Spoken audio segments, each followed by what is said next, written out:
about being healthy. Now, what's the optimal lifespan for 7 billion humans? That's a different question. We can't all live 1,000 years and expect the planet to do well. But what I talk about in my book is that when you do the numbers, allowing people to live longer and healthier adds huge amounts of percentage to the GDP, right?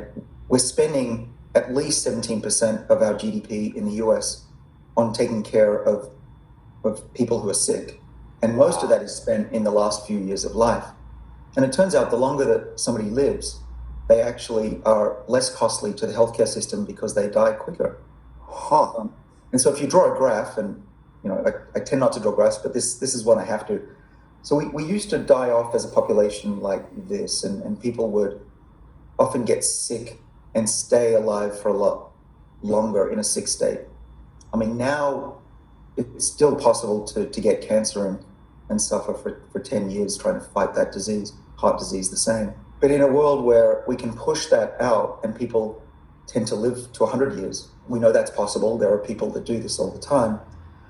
Then there's the very quick die-off. And a lot of people would get to that point, and then quickly die off. And that's a world that I think would be far better than this one, where from an economic standpoint and from an individual and family standpoint, anyone who's had a grandparent or a parent who became chronically ill, this is just nothing you would wish even on your enemy.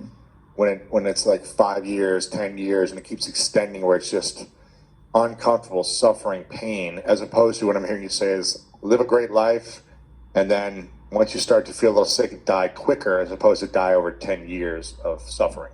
That's the ultimate goal with this research, and it looks feasible based on the work that's been done over the last 20, 30 years. Because